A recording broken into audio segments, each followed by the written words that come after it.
हरे कृष्णा, राधे राधे।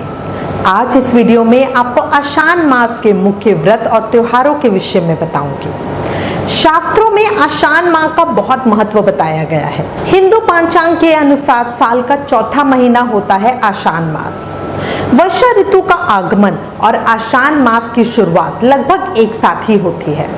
अंग्रेजी कैलेंडर के अनुसार जून या जुलाई माह में आषाढ़ का महीना पड़ता है। साल 2020 में आषाढ़ मास 6 जून से शुरू होकर 5 जुलाई गुरु पूर्णिमा के दिन समाप्त होगा।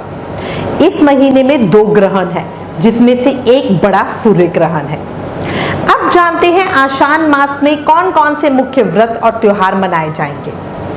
सबसे पहले आएगी योगिनी एकादशी। आषाढ़ मास के कृष्ण पक्ष की एकादशी को योगिनी एकादशी कहा जाता है। ये तिथि बहुत ही शुभ मानी जाती है। एकादशी व्रत में भगवान विष्णु की पूजा का विशेष महत्व होता है। इस बार योगिनी एकादशी 16-17 जून बुधवार को है। इसके बाद हर माह की कृष्ण पक्ष की चतुर्दशी तिथि को मासिक शिवरात्रि के नाम से जाना जाता है।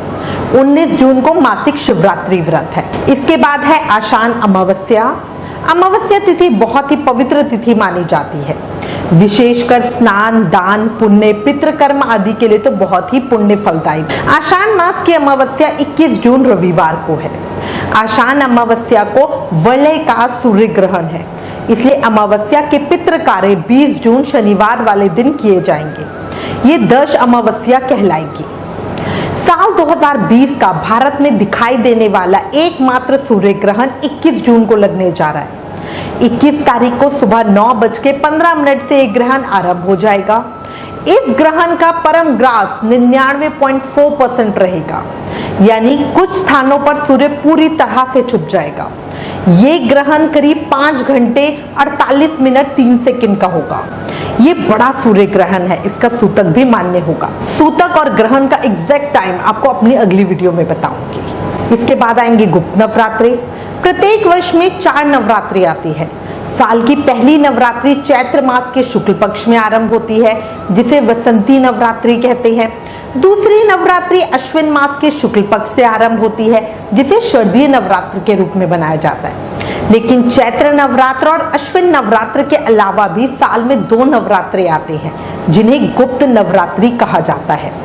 पहली गुप्त नवरात्रि माघ मास में आती है और दूसरी आषाढ़ माह में।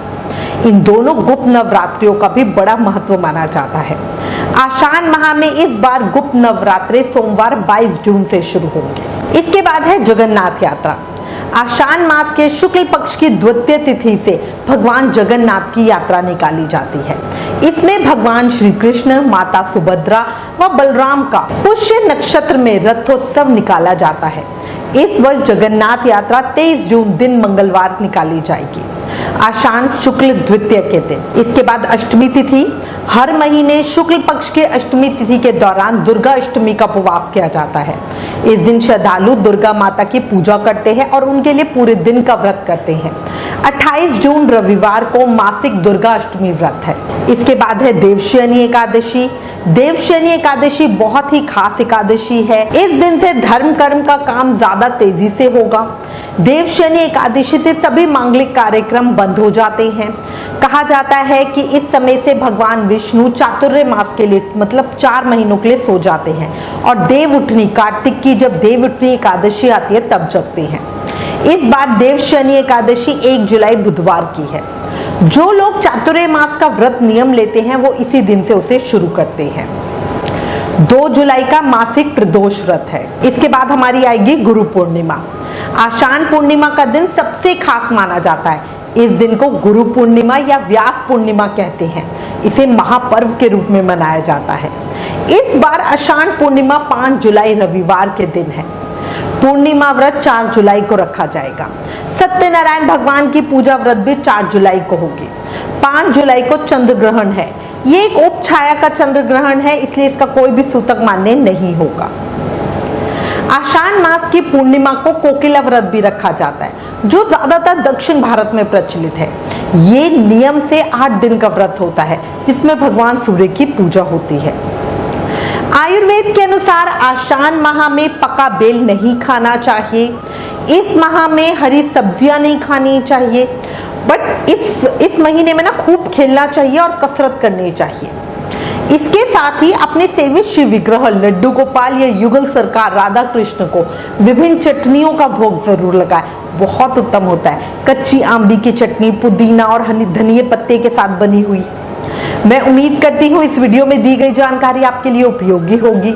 इससे रिलेटेड अगर आपके पास कोई भी कमेंट्स या सजेशन है तो प्लीज हमें लिखें। ज्ञान बांटने से ही बढ़ता है, इसलिए इस वीडियो को ज्यादा से ज्यादा शेयर करें। Please like share and subscribe. Thank you. Hare Krishna.